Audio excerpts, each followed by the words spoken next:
देखिए, अभी हम जो चैप्टर चालू करने जा रहे हैं और जिन प्रश्नों का हम उत्तर ढूंढने जा रहे हैं, क्योंकि अभी हम पढ़ रहे हैं न्यूरो मनोविज्ञान। तो सबसे पहले जो हमारा प्रश्न होना चाहिए, ये न्यूरॉन होते क्या हैं? क्योंकि न्यूरॉन से न्यूरो मनोविज्ञान की उत्पत्ति हुई है। कोशिका, सेल्स, और इनसे ही न्यूरॉन होते हैं, और ये यही रीज़न होता है, और यही रीज़न रहा कि आज हम न्यूरो मनोविज्ञान को न्यूरोविज्ञान से एक अलग शाखा के रूप में देख रहे हैं। तो ये और सबसे पहला जो हमारा क्वेश्चन है, ये क्या है? न्यूरॉन के विभिन्न प्रकारों का उदाहरण सहित वर्णन करें। न्यूरॉन के विभिन्न प्रकारों का उदाहरण सहित वर्णन करें। तो क्या आप जानते हैं, जो कार्य के आधार पे, क्योंकि जो न्यूरॉन है ये कार्य के आधार पे अलग होते हैं, और इसके अलावा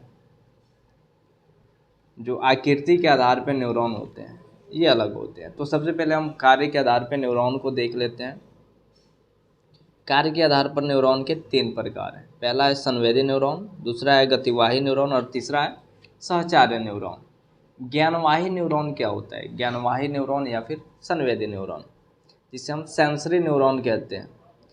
संवेदी न्यूरॉन से तात्पर्य वैसे न्यूरॉन से होता है जो तंत्रिका आवेग को ग्राहक या ज्ञानेंद्रिय से मस्तिष्क तथा सुषुम्ना तक पहुंचता है या पहुंचाता है। जैसे यदि कोई व्यक्ति एक फूल को देखता है, तो फूल देखने से उत्पन्न तंत्रिका आवेग आँख से विशेष न्यूरॉन द्वारा मस्तिष्क के एक खास भाग में पहुंचता है, जिससे व्यक्ति को फूल का प्रत्यक्षण होता है। इस विशेष न्यूरॉन को जो है ना, संवेदी न्यूरॉन कहा जाता है। दूसरा है गतिवाही न्यूरॉन। गतिवाही न्यूरॉन से तात्पर्य वैसे न्यूरॉन से होता है जो तंत्रिका आवेग को मस्तिष्क तथा सुषुम्ना के प्रभाव का अर्थात मांसपेशियों तथा ग्रंथियों तक पहुंचाता है, जिनके फलस्वरूप व्यक्ति उद्दीपक के प्रति कोई अनुक्रिया कर पाता है। जैसे फूल देखकर उसे तोड़ने की अनुक्रिया इसलिए होती है कि फूल तोड़ने की आज्ञा मस्तिष्क से विशेष तंत्रिका आवेग के सहारे एक हाथ तक एक विशेष न्यूरॉन द्वारा पहुंचाया जाता है।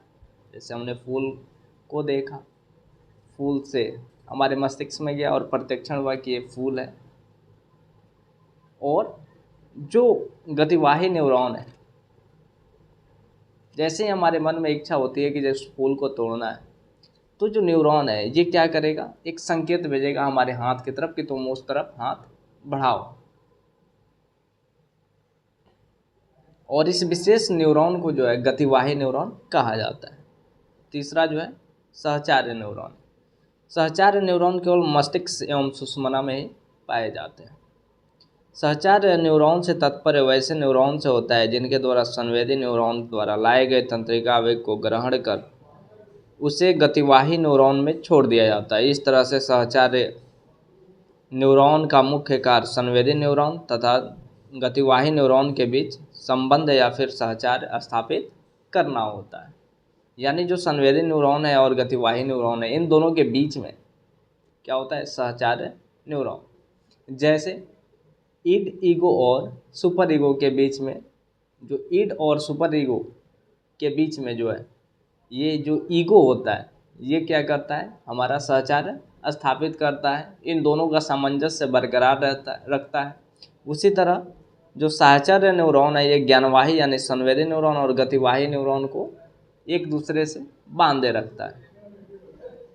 और इसके अलावा आकृति के आधार पे, अर्थात जिस तरह से एक्सॉन और शाखिकाएं सोमा से अलग होती है, के आधार पर न्यूरॉन के 3 प्रकार बतलाए गए हैं। पहला है बहुध्रुवीय न्यूरॉन्स, दूसरा है द्विध्रुवीय न्यूरॉन्स, और जो तीसरा है ये एक ध्रुवीय न्यूरॉन होता है। जो बहुध्रुवीय न्यूरॉन होता है, आइए और उसको हम देखते हैं। Multipolar neurons. बहुध्रुवीय न्यूरॉन्स वैसे तंत्रिका कोष या न्यूरॉन्स को कहा जाता है जिसमें शाखिका की संख्या अधिक होती है और एक्सॉन की संख्या एक ही होती है। इसको हम क्या कहेंगे? बहुध्रुवीय न्यूरॉन। और ये प्रायः जो है ना ऋणधारी, जैसे हम लोग हैं, हमारे पास जो हमारा जो पीछे है स्पाइनल, ये क्या है? रीढ़ है। तो हम सब में बहुध्रुवीय न्यूरॉन पाया जाता है। दूसरा है द्विध्रुवीय न्यूरॉन्स। इसमें जो है ना, एक तरफ शाखिका होता है, एक ही शाखिका, और दूसरे तरफ न्यूरॉन होते हैं। और ये जो द्विध्रुवीय न्यूरॉन है, द्विध्रुवीय न्यूरॉन्स वैसे न्यूरॉन्स को कहा जाता है जिसमें न्यूरॉन्स की एक तरफ एक शाखिका और दूसरी तरफ एक ही एक्सॉन होता है। इस तरह का न्यूरॉन अधिकतर अक्षीय पटल यानी रेटिना तथा घ्राण तंत्र में पाया जाता है। तीसरा है एक ध्रुवीय न्यूरॉन्स। यह एक ऐसा न्यूरॉन होता है जिसमें एक ही शाखा, जिसे सामान्यतः एक्सॉन समझा जाता है होता है, जो कोश शरीर से निकलने के बाद दो दिशाओं में चले जाते हैं, जिनका एक छोर ग्राहक ध्रुव यानी रिसेप्टिव पोल तथा दूसरा छोर उत्पादक ध्रुव यानी आउटपुट पोल होता है। और कुछ लोगों ने न्यूरॉन को उसके विस्तार या आकार के आधार पर दो भागों में बांटा है। पहला है लघु तंत्रिका कोश और दूसरा है दीर्घ तंत्रिका कोश। और इनकी जो आकार के आधार पे है, ये लघु तंत्रिका तंत्र की जो तंत्रिका कोश की जो परिधि है, ये करीब करीब 10